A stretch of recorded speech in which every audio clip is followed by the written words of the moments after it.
All right, hello everyone, and peace of Christ to all of you. Today, our topic is very simple and need some listening. Always we hear, even in our churches, that Muhammad is descendant from Ishmael. The reason for this ignorance, there was a book written long time ago, and that book claimed that the Arab are descendant from Ishmael. This is not biblical. It's not from the Bible. This is from one person who created this lie, and then the rest are just copy and paste. Copy and paste tradition is very well known, and sadly, we as a Christians, we are the same as the Muslims. We copy paste too. I'm wondering how many of us, when a priest he say that the Arab are descendant from Ishmael, how many of us ask him, where do you get this from? What is exactly the reference for this? Is that a biblical thing?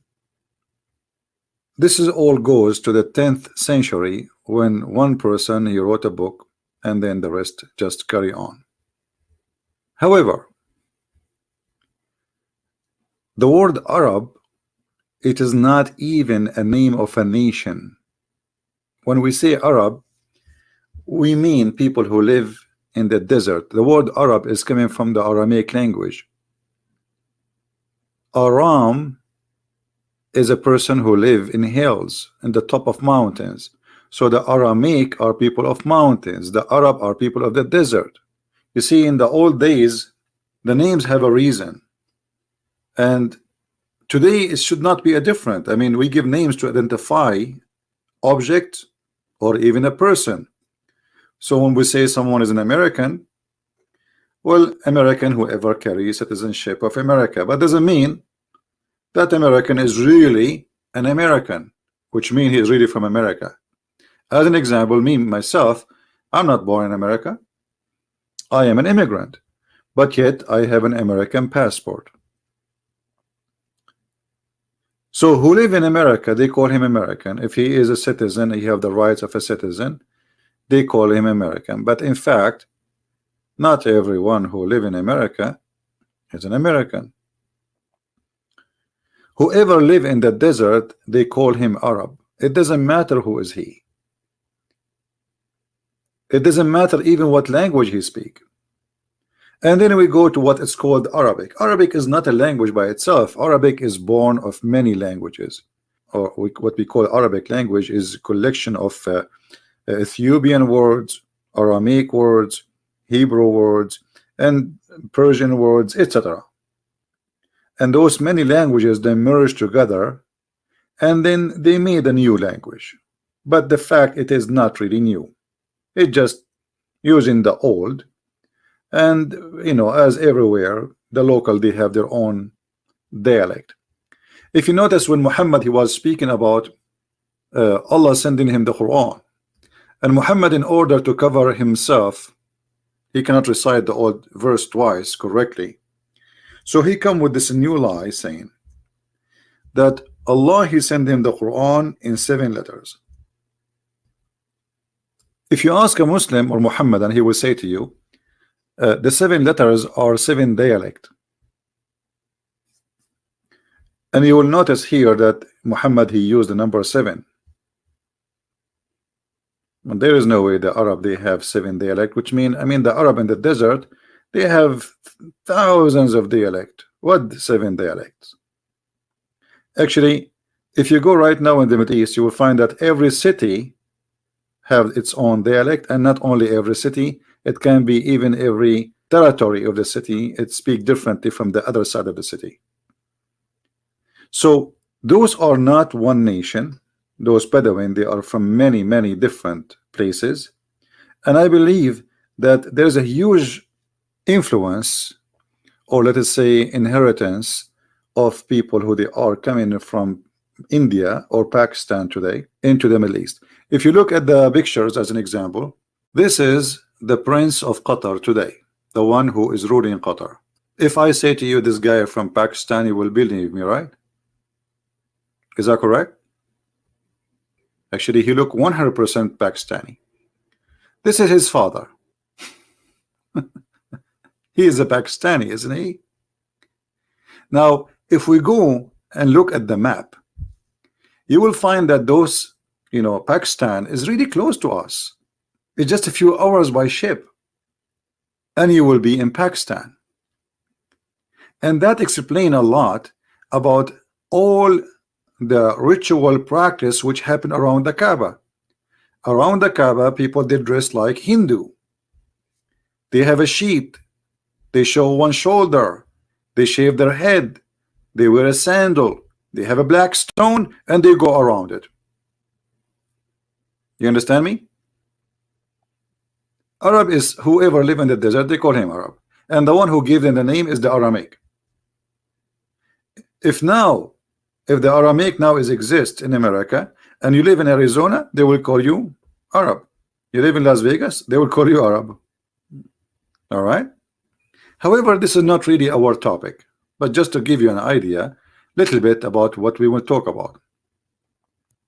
The problem is, because of the copy-paste method, the Christians, they start carrying words and they spread it even through those who they are ministers and priests. I found this is online. A Muslim guy, he made this. Descendant of Abraham. Adam, Noah, Abraham, and then Isaac, Ishmael. And then he put on the side religion date. Hinduism, Moses, the Torah, Jesus Christ. And suddenly he made a line all the way from Ishmael to Muhammad. But you see, you will not find anywhere in the Quran where it says that Muhammad is coming from Ishmael. I mean, how that is missing in the Quran? You know what I mean? Like, who is a Muslim want to show me one verse in the Quran that says Muhammad is from Ishmael? How come in the Quran give us details? Jesus is the son of Mary. Ishmael is the son of Abraham. Jacob is the son of Abraham. But where is Muhammad, the descendant of Abraham? Where in the Quran it says that? And here we need to ask ourselves a very simple question. If the Quran, the book of Muhammad itself, never says so, so how the Muslims, they come to this idea that Muhammad is from Abraham, or he is from Ishmael? You see, even the Quran mentioned to us details. Abraham have a children's, and those details are coming starting from the Bible, not from Muhammad. Muhammad, he have no idea. You see, Muhammad, you do not know what Ibrahim mean. And by the way, there's nothing that's called Ibrahim. Muhammad was so confused. As usual, he have no idea. So the Quran speak about Abraham, but he do not know who is Abraham. And how we know that Quran does not know who is Abraham? The Quran claimed that the guy, his name is Ibrahim. His father, his name is Azar. Have you ever heard of a God he do not know the real name of the father of Abraham? This is how Muhammad he put it, and this is what Muhammad he thought about it, and this is what Muhammad he taught it. But the fact that this word Azar is coming from the old Aramaic, which means foolish or fool. So Abraham was saying to his father, foolish, are you going to worship idols? But because Muhammad is a thief and he stole this sentence from somebody else, he thought that Azar is the name of the father of Abraham. So it's confirmed that the founder of the cult of Islam, he do not know what is the true name of the father of Abraham, which is mentioned clearly in the Old Testament. So the Abraham, the person we speak about in the Quran, is a stolen, copyrighted story from the Old Testament. And the thief, he did some change because he's a fool. He thought by doing some changes, people would not notice that he's a thief. And by doing those changes, he got himself busted. Anyone who is a Christian and he say to you that the Arab is from Ishmael, tell him, show us the verses in the Bible, please, where it says so. Can we do that? Why you don't ask him, show us? There's a few verses in the Bible speaking about Ishmael and his children, and none of them saying what they are saying. Not even one. As the Bible says, all those who they are from Ishmael, including Ishmael, they live in what is called the territory of Gaza today, the Delta and Gaza, between Egypt and Israel. This is where he lived, and that's very normal, makes sense. Why? Because his mother is Hajar and she is Egyptian. Secondly, if you look at the names of the children of Ishmael, you will not find a single one is an Arabic name. To make it simple for you, I mean, why in the world I will not carry the name of my grandfather? Even now today I speak different language. So why in the world the descendant of Ishmael, they stop using the names of their fathers? So if the Arab belong to Ishmael, then we should have all the names of the children of Ishmael belong to those Arab, but we don't find them. And for those who speak Arabic, in 2 seconds he will notice that none of those names fit with the Arabic language, and they mean nothing in Arabic. So the question will be, what language Ishmael he used to name his children?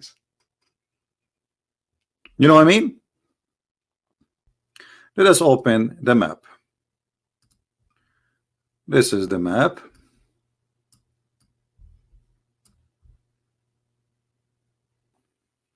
So now, you know, if you go and study the Bible carefully, you will find that the children of Ishmael, all of them, they came and live in this territory. Let us draw a line so people can see with us what we are talking about. We can say, generally speaking, that they live in this area.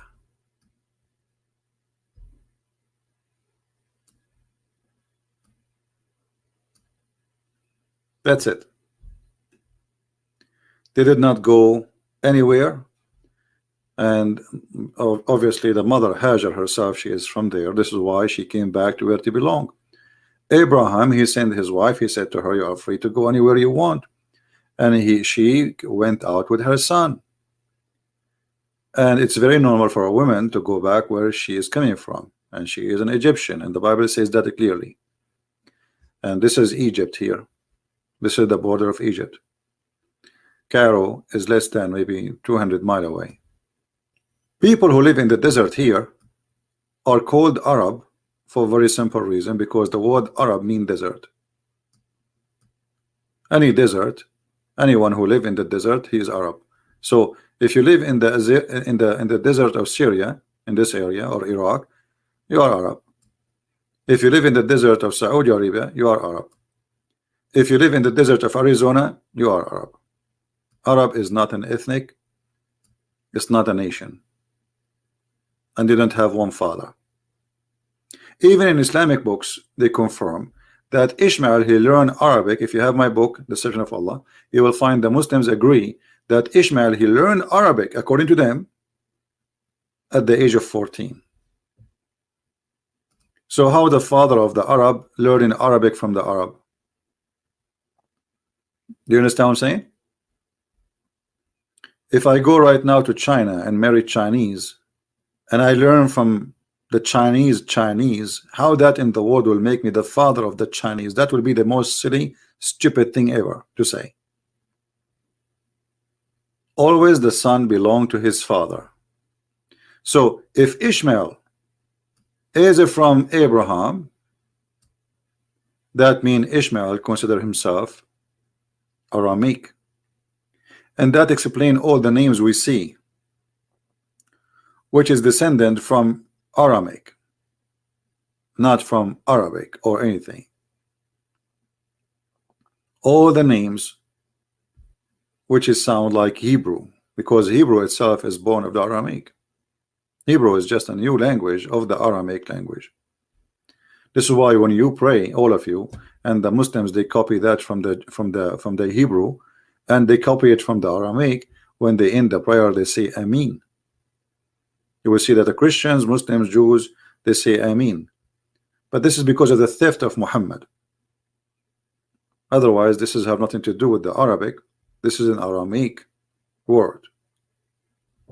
Additional to all of this, remember that Moses in the Bible, he did marry a Bedouin woman. Moses, I never heard of priest saying that Moses is the father of the Arab. I mean, let us say for the sake of argument, somebody will say that Ishmael, he married an Arabian woman. Okay, well, Moses married an Arabian woman. Bedouin. This is what Arabian mean, a Bedouin person. You see, if you go to the Quran, if you go to the yellow pages of Muhammad, you will find the following. The Quran called the Bedouin Arab. All those verses are mentioning the word Arab. What does that mean? Bedouin. Do you see it? This is the translation, but in Arabic it says the Arab. In the translation is coming as the Bedouin, because this is true. This is what it is. Those who live in the desert. You know what I mean? Same as the word Bedouin. This is an Aramaic. Bedu.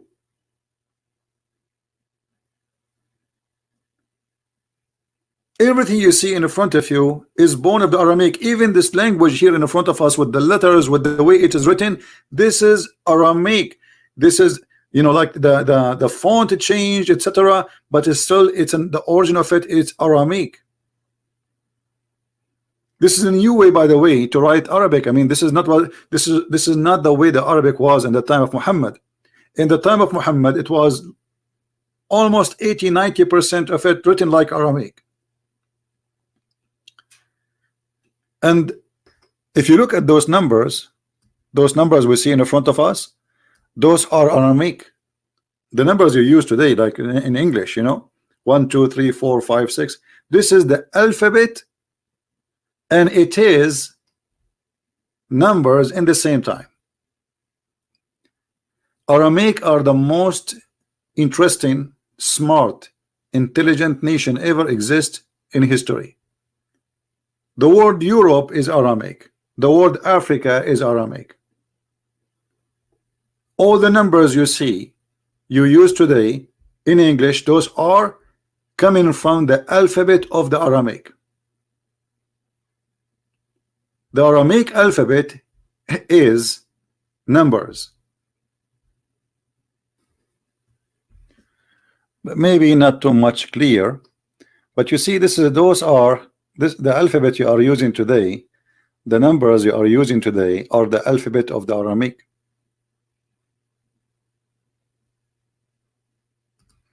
And the look change by time. The look change. Like number 1 is Aleph, A. This is number 1. You know? Number 1, number 2, number 3, number 4, number 5. So this is an alphabet which is contain numbers at the same time. This is why you know, if you remember, in the Quran we have words which Muslims cannot understand.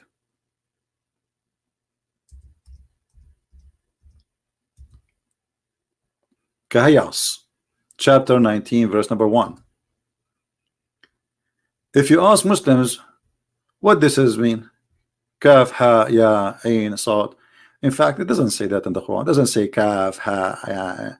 That's silly. It's one word, as you see here. It is just one word. Kahayas. What does that mean? They don't know. Allah knows best. And they start guessing. Everyone give you his own guessing. Kahayas simply is collection of Aramaic numbers, which is alphabet, which is equal to numbers, which will give you a sentence. I mentioned to you before that Kahayas is a biblical sentence. Here you see those are the Arabic alphabet, which is born of the Aramaic. Letter A is equal to 1, letter B equal to 2, etc. So from the letter 1 to the letter 10, yeah, the numbers are equal to its position by order. So letter A is equal to 1, letter B is equal to 2, letter J is equal to 3, etc. And then the last letter in the number 10, no, the letter number 10, yeah, is equal to 10. Then right that after that, the letter number 11 will be double of the previous number before it. So letter number K or K is equal to 20, which means we add just 10 to every number to follow. So now L is equal to 30, M is equal to 40, etc. until we arrive to the letter number 20. And then the number will be double to the previous. You know what I mean? So this is the letter here. You will notice here right away it says 100. Qa is equal to 100. Letter after it is equal to 200. Letter after it is equal to 300, etc. until we arrive to 1000. Okay, what does that mean exactly? If we go back to Kahayas, we can take those numbers and we will see what they are equal for. This is letter Ka equal to 20. Now where is the letter Ha? Letter Ha is number 5. Where is the letter Ya? Is equal to 10. Where is the letter A? Is equal to 70. And then the last letter is Sod or Sa. All right, and this is Sa. So if we calculate those letters together, the total will be a number which is equal to the sentence, which is saying, actually let us show it to you in the screen so you can understand it better. I will put the letters next to each other.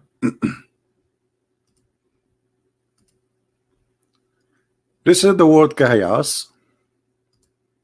Equal, K is equal to 20, Ha is equal to 5, Ya is equal to 10, A is equal to 70, and then Sa is equal to 90. Total is 195. The word the Messiah by letters is equal 1 plus 30 plus 40 plus 60 plus 10 plus 8, and every number is equal to what? To the alphabet, to the letters. This is the word al-Masih, equal to 149. Kahayas is equal to 195. The word Ilahi, which means my God, is equal to 1 plus 30 plus 5 plus 10, 46. Kahayas mean al-Masihu Ilahi, which means the Messiah is my God, 195.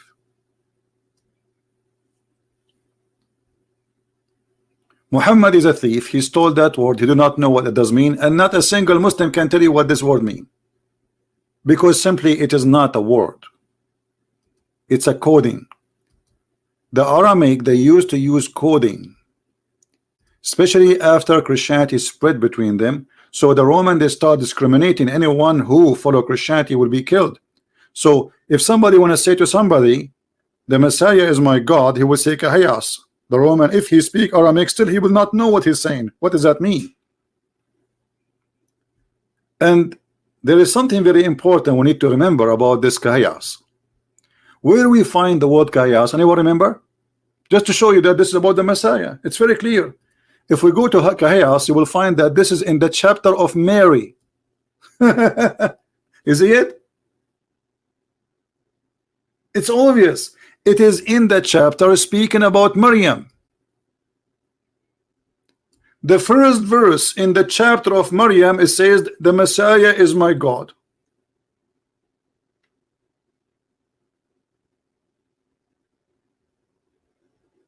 Do you see it? So a clear evidence.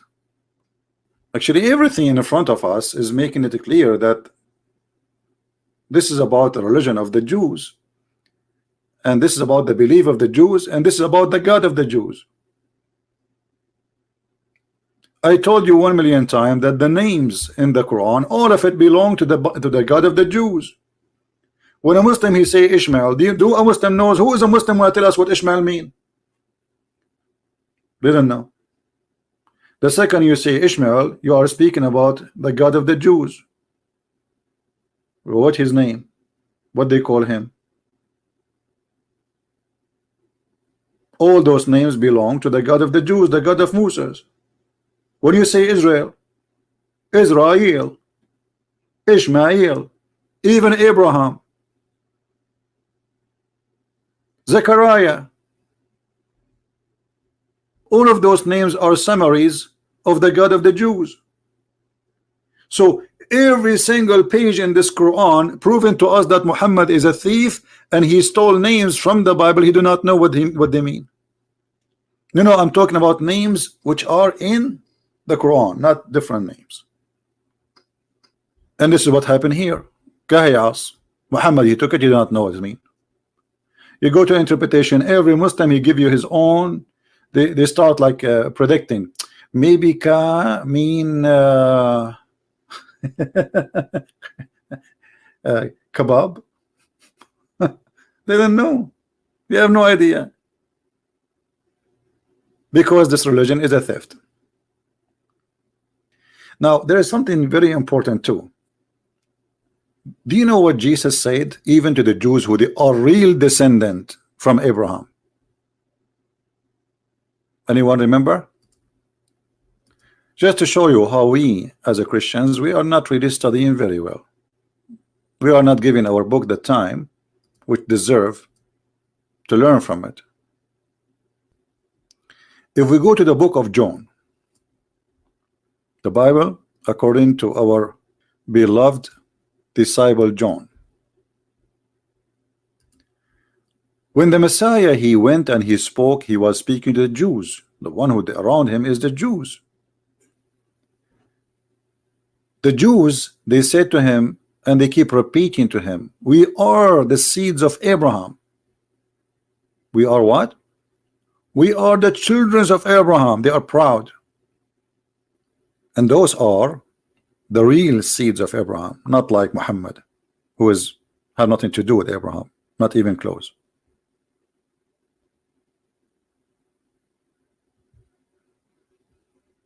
They said to him, are you greater than our father Abraham, who died, and the prophets who have died? Because the Messiah, he said, whoever keeps my words shall never see death. Who are you making yourself? Yeshua said to them, if I glorify myself, my glory is nothing. It is my Father who glorify me. He of whom you say he is our God, and you do not know him, but I know him. And if I had said that I do not know him, I myself would have been a liar like you. But I do know him, and I keep his words. Abraham, your father, desired to see my day, and he saw it, and he rejoiced. The Jews, they were saying to him, you are not 50 years old, and you have seen Abraham? Yeshua said to them, timeless truth I speak to you. Before Abraham, I am exist. I am the living God. So when somebody says I am Abrahamic, what does that mean exactly? Based on the verse we are showing you. Anyone can help me? It's believe in Jesus, exactly. To be Abrahamic is to be as Abraham. He rejoiced when he saw the day of Jesus. is not just someone, he is descendant from Abraham. Jesus said to them, well, if you are from Abraham, then do the work of your father. They answered, they said to him, Abraham is our father. Yeshua, he said to them, if you were children of Abraham, you would have been doing the work of Abraham. And what Abraham he did? He rejoiced by seeing Jesus. Do you understand? So this is the biblical teaching about the seeds of Abraham. The seed of Abraham is not somebody is born of Abraham, is somebody believe in the God of Abraham, which is the Messiah, the Jesus the Christ. And who is the one who's saying that? This is the Messiah himself. This is the Messiah, the Lord himself. He says to the Jews who they are really from the seeds of Abraham. They are not making it out. They are not fabricating. They are not lying. They are saying, yes, Abraham is our father. He's our great father. And yet Jesus saying to them, well, if you are of Abraham, then you do the work of Abraham. Obviously you are not. So according to the Messiah, the one who considered to be from Abraham is the one who rejoice for the name of the Messiah, as he said here, Abraham your father desired to see me, to see my day, and he saw it and he rejoiced, which means he worshiped Jesus, he prayed to Jesus, and he accepted the Messiah as God. Do you see it? Which means even if somebody he is from descendant of Abraham in real, still he is not Abrahamic. Because to be Abrahamic is to be Christian, not to be descendant from Abraham by seeds. And if the Messiah himself did not accept the Jews to be calling himself Abrahamic, I mean, who else can claim to be Abrahamic? And from this we understand that Abraham was a Christian. Correct? Abraham, he is a Christian. He is not Abrahamic. He is just a Christian like us. What Abrahamic mean? Following, believing in the same God of Abraham. Well, this is the God of Abraham, the Messiah. Abraham, your father, he desired to see my day. And when he saw it, and we know the Old Testament speak about God, the Lord, he came to Abraham as a man in the flesh. And the Muslim, they say to you, where in the Old Testament it says that God became as a man. And you will see here the Messiah said, before Abraham would exist, I am the living God. And yet they say to you, where Jesus says I'm God.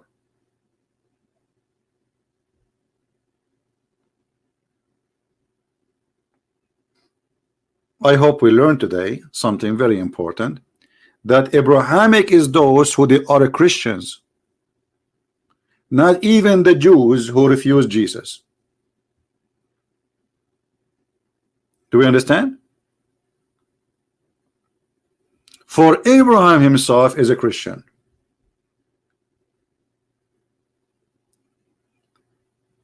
And to be Abrahamic is to do the work of your father Abraham, not to be Abrahamic by name, not to be Christian by name. This is why the Lord, he said, many they will say to me, Lord, Lord. And then he will say to them, depart from me, I do not know you. Go away. Who are you?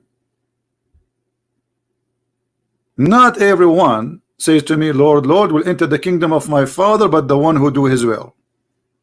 So you call yourself Abrahamic, you call yourself a Christian, you call yourself worshiping the true God, call yourself whatever you want. From their fruits, you will know them. That is the truth, my friend. Did Muhammad do the work of Abraham? Did Muhammad teach the teaching of Abraham? Let us make it clear that the Bible is more than just a book. You see, the Messiah, he said, you want to kill me because you cannot comprehend my words. Correct? I know you are the seed of Abraham, but you seek to kill me because you cannot comprehend my word. So anyone who cannot comprehend, and obviously they don't want to comprehend because they don't want to comprehend. It's not because Jesus making it complicated. They don't want. They play arrogant. They play the ignorant. They knew he is saying that he is God. He knew that he is coming God in the flesh. He is saying that clearly, and this is why they put him in the cross. So when Muhammad he denied the Messiah to be divine, he is not Abrahamic. When Muhammad he denied the Father and the Son, what the Bible says? Who is the liar? The liar, the Antichrist, is the one who denied the Father and the Son. You see, the Quran is